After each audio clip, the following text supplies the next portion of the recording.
Chovia quando Marina, exausta e com 9 luas quase completas no ventre, aproximou-se de uma mesa onde picanha de 6 cernos esfriava. Tremendo, pediu o que sobrasse. Alessandro Santos, magnata acostumado a aplausos e silêncio, encarou a jovem de roupas rasgadas enquanto sussurros cruéis serpenteavam pelo salão. Ignorou o coro de joias e ternos, puxou uma cadeira, encomendou um prato inteiro e suco de laranja para a gestante e a convidou a sentar. Aos poucos, cada garfada devolveu cor ao rosto dela, e com ela vieram verdades. Noite sob viaduto quando chove, emprego perdido ao revelarem a barriga, abandono do suposto pai. Entre um gole e outro, ele perguntou o nome. Ela disse Marina da Silva. Na saída, na chuva, ofereceu abrigo. Fica lá em casa até a criança nascer. A palavra casa virou abrigo e espanto quando o portão da mansão no Morumbi se abriu. Banho quente, toalhas felpudas, geladeira cheia e um mundo que Marina jamais tinha tocado. Naquele instante, Alessandro percebeu que seus troféus não significavam nada diante daquele agradecimento simples. De madrugada, uma dor cortante rasgou o silêncio. Alessandro correu, carregou Marina, atravessou sinais fechados e chegou ao hospital Albert Einstein. Exames, corredores, relógios parados. O médico retornou. Não eram 7, e sim 9 meses. A qualquer instante, parto. E mais, o ultrassom revelou uma marca em forma de estrela no pescoço da bebê. O empresário empalideceu, reconheceu aquele desenho raro, igual ao da irmã desaparecida há 21 anos, levada quando tinha 2 anos. A hipótese virou avalanche. Sobrenome Santos repetido, lembranças difusas, perguntas sobre Teresa, a mãe de antes, e Carla, quem criou Marina. O doutor exibiu a imagem. O emblema estrelado cintilava na tela como um recado do destino. Alessandro pediu respostas, correu ao leito, quis saber do passado de Marina, da mãe, do lugar de nascimento. As peças antigas começaram a se encaixar em ruído alto, enquanto o trabalho de parto se aproximava. A noite que começou com fome e chuva, terminava em revelação. Vidas distintas se cruzavam não por acaso, e o coração do milionário batia como sirene, ora por medo, ora por esperança. As dores de Marina aceleraram como um trovão que não pede permissão. Médicos correram, luzes brancas inundaram a sala, e Alessandro segurava firme a mão dela, tentando passar confiança enquanto seus próprios temores se misturavam ao barulho dos monitores. O relógio marcava 03:17 da madrugada quando o choro ecoou, forte, cortando o ar como uma trombeta anunciando algo maior. A menina nasceu saudável, envolta em panos, e cada profissional ali presente reparou no detalhe. A pequena trazia uma estrela marcada no pescoço. O símbolo parecia cintilar sob a luz fria, despertando lembranças antigas em Alessandro. Ele recordou de histórias da mãe, que falava sobre uma marca prometida, sinal de ligação divina, e também da irmã desaparecida aos 2 anos de idade, em circunstâncias nunca explicadas. Naquele instante, o empresário não sabia se chorava de emoção pelo nascimento ou de aflição pelas perguntas que retornavam como fantasmas. No silêncio que se seguiu, Marina adormeceu exausta, enquanto Alessandro caminhava pelos corredores do hospital, perturbado pelas coincidências. A cada passo, ele repetia o nome da filha recém-nascida, que Marina escolhera ainda durante a gestação. Esther. Esse nome ecoava em sua mente como se carregasse um peso bíblico, lembrando-o da rainha mencionada no livro de Esther, capítulo 4, versículo 14. Quem sabe se não foi para um momento como este que chegaste à posição de rainha? A frase colava-se ao coração dele, como se o destino tivesse costurado cada detalhe. O nome, a marca em forma de estrela, o sobrenome Santos, a idade de Marina, tudo parecia parte de um enigma que finalmente começava a se revelar. Entre fé e dúvida, Alessandro entendia que não estava apenas diante de um parto comum, mas diante de um chamado que poderia redefinir sua própria história. O choro de Esther ainda ecoava em seus ouvidos, soando não apenas como vida nova, mas como resposta a perguntas enterradas por 21 anos. Quando Marina despertou, a manhã já clareava o horizonte de São Paulo. O quarto ainda cheirava a álcool e medicamentos, mas agora havia paz. Esther dormia ao lado, minúscula, serena. Alessandro entrou carregando flores, tentando disfarçar o turbilhão em sua mente. Sem demora, lançou a pergunta que vinha queimando por dentro. Quem foi sua mãe de criação? Onde você nasceu exatamente? Marina, surpresa com a intensidade, respondeu entre pausas. Contou que crescera acreditando que Carla era sua mãe, mas lembrava de cochichos de vizinhos dizendo que a verdadeira mãe, Teresa, havia sumido misteriosamente. Disse que nasceu em 1999, em circunstâncias pouco claras, e que o sobrenome Santos sempre soara como um fardo. Alessandro fechou os olhos. A cronologia coincidia com o desaparecimento de sua irmãzinha 2 décadas antes. O empresário percebeu que a coincidência não era mero acaso. Era uma linha contínua que o tempo finalmente mostrava. Alessandro pediu para ver de novo o pescoço de Esther. A estrela gravada parecia uma assinatura do destino. Ele se recordava de sua avó repetindo passagens como Isaías 61.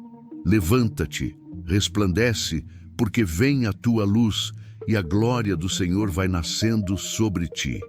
Aquela marca parecia exatamente isso. Luz gravada na pele, anúncio de uma missão maior.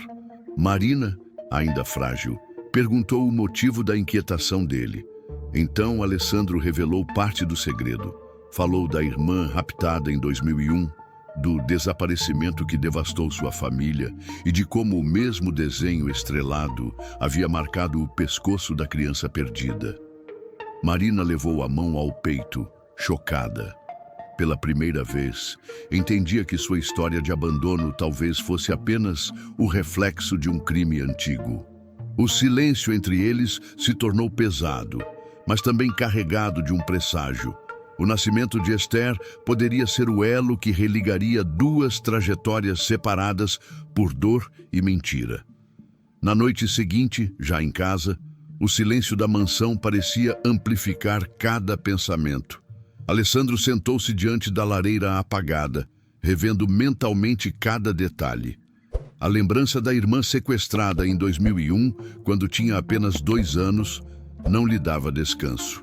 A polícia na época falara em tentativa de resgate fracassada, mas nunca houve respostas claras.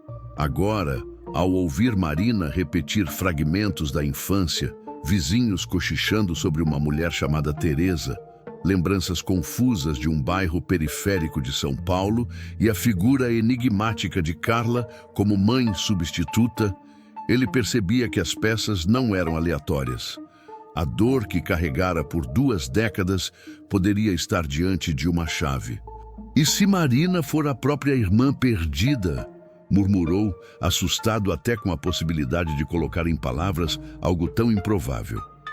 O relógio marcou 00:30 e a mente de Alessandro queimava como se o tempo cobrasse urgência. Na madrugada, incapaz de dormir, abriu a Bíblia antiga herdada da avó. Ao acaso, seus olhos caíram sobre Jeremias 29:11. Porque eu bem sei os pensamentos que tenho sobre vós, diz o Senhor, pensamentos de paz e não de mal, para vos dar o fim que esperais. As letras pareciam gritar com clareza assustadora. Marina, deitada no quarto ao lado, agora mãe, trazia no sangue o mesmo sobrenome que ele. Esther, recém-nascida, carregava a estrela no pescoço como selo de destino. A cada leitura, Alessandro se convencia de que o fio divino unira tudo. Não havia lógica humana capaz de explicar tantas coincidências, mas havia fé. A marca, o nome, o reencontro, as datas que coincidiam, Tudo parecia cumprir algo escrito muito antes de ambos nascerem. O empresário, até então cético, ajoelhou-se e chorou pela primeira vez em anos, pedindo forças para enfrentar a avalanche de verdades que estava prestes a descobrir. Na manhã seguinte, Alessandro tomou a decisão que vinha remoendo. Precisava revisitar o passado. Entrou em contato com um antigo investigador aposentado, João Meireles, que havia conduzido parte das buscas pela irmã em 2001. O encontro aconteceu em uma cafeteria discreta no centro de São Paulo. João, agora grisalho, trouxe consigo uma pasta amarelada, onde guardava recortes de jornais e relatórios esquecidos. Entre eles, fotos de uma garotinha de cabelos escuros e olhos grandes, com o mesmo semblante que Marina carregava hoje. O caso foi abafado. Havia indícios de que alguém próximo da família poderia estar envolvido, revelou o ex-policial, deslizando um dossiê pelo balcão. Alessandro estremeceu, folheou as páginas e encontrou o nome Carla entre os citados como possíveis cúmplices. O mesmo nome que Marina sempre chamara de mãe. As coincidências davam lugar a provas, e os rastros empoeirados tornavam-se linhas nítidas que ligavam passado e presente. Naquele mesmo dia, Alessandro retornou à mansão com a pasta sob o braço. Encontrou Marina amamentando Esther, exausta, mas serena, sem saber como iniciar, abriu as páginas diante dela. Marina encarou a foto da criança desaparecida e empalideceu. Esse rosto parece o meu quando pequena, murmurou. A cada documento, suas memórias fragmentadas ganhavam contorno. Recordou de uma mudança repentina de cidade, do silêncio forçado de Carla sempre que o assunto era origem, e da ausência de qualquer registro de nascimento oficial até os 7 anos de idade. Alessandro então expôs o que descobrira, a possibilidade de ela ser a irmã que sua família perdera. O impacto foi devastador. Marina sentiu o chão sumir sob os pés. Em meio ao turbilhão, olhou para Esther e sussurrou. Se tudo isso for verdade, minha filha é a prova de que a dor pode dar origem a novos começos. O empresário, emocionado, percebeu que a busca pelas raízes já não era apenas dele, mas de toda a nova família que se formava. Os dias seguintes foram consumidos por silêncio e expectativa. Alessandro, decidido a não deixar dúvidas, providenciou um exame de DNA em segredo. Levou discretamente uma amostra de Marina e comparou com um material genético que ainda guardava da mãe falecida, colhido durante antigos procedimentos médicos. Quando o resultado chegou, o envelope parecia pesar toneladas. O laudo afirmava 99,9% de compatibilidade. Marina não era apenas uma jovem perdida pelas ruas, era a irmã sequestrada em 2001. A verdade caiu como avalanche. Alessandro, emocionado, precisou de minutos para respirar antes de compartilhar a notícia. Sentia alegria pelo reencontro, mas também a raiva de 2 décadas roubadas, a ausência da mãe que morreu sem ver a filha de volta e a dor de imaginar quem arquitetou tudo. A cicatriz do tempo agora tinha nome, rosto e provas. Quando soube, Marina ficou paralisada.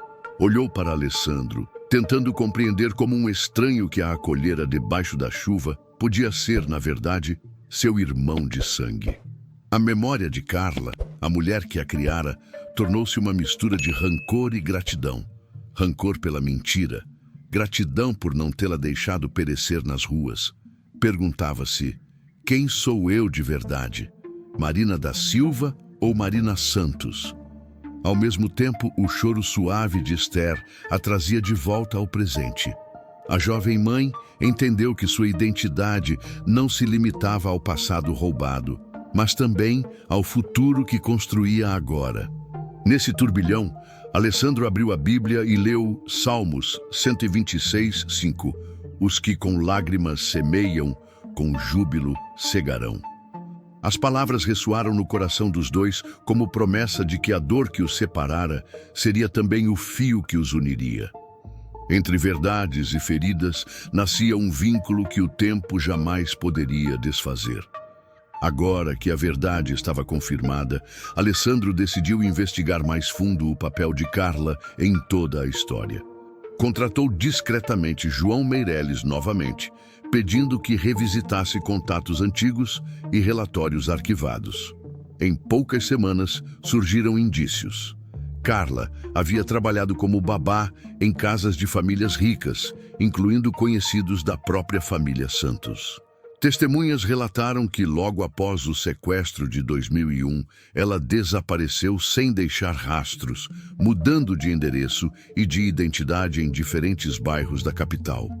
Marina, ao ouvir isso, sentiu o peito apertar. Aquela mulher que chamara de mãe a vida inteira talvez tivesse sido a responsável por arrancá-la de sua verdadeira família. Era uma revelação que feria em camadas. A infância inteira parecia construída sobre alicerces de engano. Alessandro, embora furioso, mantinha a calma. A verdade vai aparecer e ela precisará responder por isso. Numa noite de sábado, enquanto Esther dormia, Marina e Alessandro conversavam na sala iluminada apenas por abajures. Ele abriu novamente as escrituras e leu números 32, 23. E sabei que o vosso pecado vos há de achar. As palavras ecoaram como sentença inevitável. Marina, com lágrimas, confessou que ainda amava Carla de algum jeito, apesar de tudo. Afinal, foi ela quem a alimentou e protegeu, mesmo sob mentira. Alessandro explicou que perdão não anulava justiça e que talvez o destino estivesse permitindo que tudo viesse à tona agora. A jovem então percebeu que carregar rancor apenas envenenaria sua nova fase. Olhou para a filha, marcada pela estrela, e entendeu que Esther simbolizava redenção. Ainda assim, sabiam que o confronto com Carla seria inevitável. O nome da traição agora estava exposto, e o próximo passo seria encarar a mulher que escondia segredos há mais de 20 anos. A busca levou Alessandro a descobrir o atual paradeiro de Carla, um bairro simples da zona leste de São Paulo. Sem avisar Marina, ele decidiu ir até lá. O portão de ferro estava enferrujado e o jardim tomado por mato. Quando Carla abriu a porta, os anos de mentira estavam estampados em seus olhos cansados. Reconheceu Alessandro imediatamente, embora tentasse disfarçar. "Precisamos conversar", ele disse com voz firme. Sentaram-se em uma sala modesta, onde cada objeto parecia guardar lembranças. Alessandro não demorou. Mostrou os documentos, falou do exame de DNA, apontou o passado. Carla tremeu. Marina, que acabara chegando mais tarde, entrou no ambiente e sentiu o coração disparar. Ver aquela mulher, que chamara de mãe, agora sentada diante de provas incontestáveis, era como assistir o mundo desabar em câmera lenta. O silêncio pesou mais que qualquer palavra. Pressionada, Carla começou a falar. Contou que, em 2001, fora contratada para cuidar da pequena filha da família Santos. Disse que, influenciada por pessoas que buscavam dinheiro através de chantagem, decidiu levar a criança. O plano falhou, mas ela não conseguiu devolver a menina. Criou Marina como filha, sustentando uma farsa que acreditava nunca ser descoberta. "Eu errei, mas também a amei", disse, com a voz embargada. Marina chorava, dividida entre ódio e compaixão. Alessandro, contendo a raiva, citou em voz alta Lucas 8,17. "Porque não há coisa oculta que não haja de manifestar-se, nem escondida que não haja de saber-se e vir à luz." A confissão de Carla era a prova final de que o passado não podia mais ser enterrado. Marina, segurando Esther nos braços, entendeu que precisava decidir entre carregar a ferida ou transformar a revelação em libertação. Depois da confissão de Carla, o ambiente ficou mergulhado em silêncio. Marina, com Esther no colo, olhava para a mulher que lhe dera abrigo, mas também lhe roubara a identidade. Alessandro, por sua vez, alternava entre fúria e compaixão. A lei era clara. Havia crime, havia sequestro, havia omissão de 2 décadas. Mas o coração pedia algo mais complexo. Marina se lembrava das noites em que Carla velava seu sono, das refeições simples que dividiam, dos conselhos recebidos. Apesar de tudo, ali também havia cuidado. Com lágrimas disse: "Eu não sei se consigo te odiar, mas também não posso fingir que nada aconteceu." A frase ficou suspensa no ar, como um julgamento maior que qualquer tribunal. Alessandro, ainda de pé, abriu novamente a Bíblia que trazia consigo. Leu em voz firme Romanos 12:19. "A mim pertence a vingança, eu retribuirei, diz o Senhor." Marina, ao ouvir, sentiu o coração aliviar um pouco. Talvez não fosse seu papel carregar a espada da vingança. Talvez a justiça verdadeira tivesse que ser entregue a algo maior que todos ali. Carla chorava, implorando por perdão, dizendo que já não tinha forças para lutar contra a culpa que a acompanhava há anos.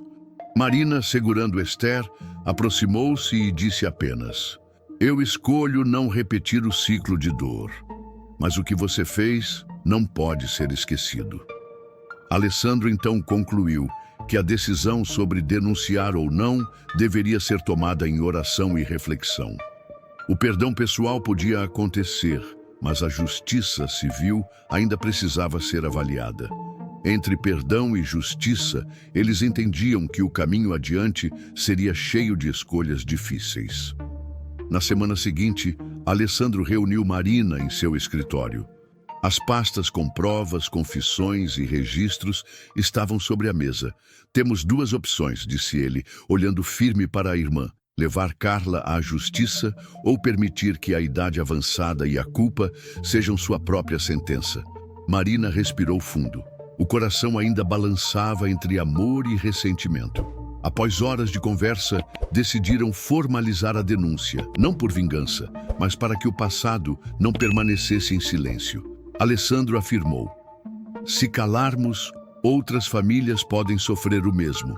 Marina concordou mesmo com dor, entendendo que a verdade precisava ser exposta para libertar não apenas eles, mas também a memória da mãe biológica que partira sem reencontrá-la.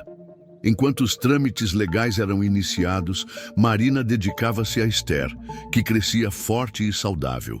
Cada sorriso da menina lembrava que, apesar da dor, havia promessa de vida nova. Alessandro se aproximava cada vez mais da pequena, assumindo o papel de tio protetor, oferecendo à sobrinha o afeto que sempre desejara dar à irmã desaparecida. Em uma noite tranquila, Marina abriu a Bíblia e encontrou Isaías 43:19. "Eis que faço coisa nova, agora sairá a luz. Porventura não a percebeis? Eis que porei um caminho no deserto e rios no ermo." Sentiu que aquelas palavras descreviam exatamente sua realidade. Do deserto de abandono surgia agora um rio de esperança. Alessandro, ao ouvi-la ler, sorriu pela primeira vez em muito tempo, sem sentir peso no peito. O futuro ainda reservava desafios, mas a família estava reconstituída e as cicatrizes se transformavam em sinais de vitória. Meses se passaram e a rotina encontrou novo ritmo. Marina adaptou-se à vida na mansão, sem perder a simplicidade que sempre carregara. Alessandro, acostumado a reuniões bilionárias e jantares sofisticados, agora se descobria trocando fraldas e embalando Esther no colo. O vazio de 21 anos começava a ser preenchido, não pelo esquecimento, mas pelo exercício diário de convivência. A cada dia, Marina percebia que não precisava escolher entre o passado com Carla e o presente com Alessandro. Ambos a formaram, de maneiras diferentes. Alessandro, por sua vez, finalmente sentia que o legado da família Santos não estava enterrado. Esther era a prova viva de que o sangue corria novamente unido. Na mesa de jantar, onde antes reinava o silêncio de taças caras, agora ecoavam risadas simples. Em uma manhã de domingo, decidiram participar de um culto em memória da mãe que partira sem reencontrar a filha. O pastor leu Deuteronômio 30:19. Os céus e a terra tomo hoje por testemunhas contra ti, que te propus a vida e a morte, a bênção e a maldição. Escolhe, pois, a vida, para que vivas, tu e a tua descendência. Marina chorou ao ouvir, entendendo que sua história, marcada por perda, agora se tornava escolha de vida. Esther, mesmo sem compreender, já recebia essa herança espiritual. Alessandro, emocionado, prometeu cuidar das duas como parte inseparável de si. Entre orações e abraços, compreenderam que a fé não era apenas lembrança de palavras antigas, mas força real para sustentar o futuro. O passado não seria esquecido, mas agora servia de testemunha para o milagre da restauração. Com o tempo, os ventos de dor foram cedendo espaço para novas paisagens. Esther crescia rodeada de afeto e cada aniversário tornava-se símbolo de vitória. Alessandro, antes reconhecido apenas por conquistas empresariais, agora era lembrado como o tio que nunca falhava em estar presente. Marina, que outrora dormira sob viadutos e pedira sobras em mesas de restaurantes, agora se via como herdeira de uma história que quase lhe fora arrancada. As reuniões de família, regadas à simplicidade, substituíram o vazio dos jantares solitários. A marca em forma de estrela no pescoço de Esther permanecia como lembrança silenciosa de tudo o que os unira, mas também como promessa de que a nova geração traria luz onde antes reinara a escuridão. Numa noite clara, Alessandro abriu a Bíblia mais uma vez, agora ao lado da irmã e da sobrinha. Leu em voz calma Apocalipse 22:16. Eu, Jesus, enviei o meu anjo para vos testificar estas coisas nas igrejas.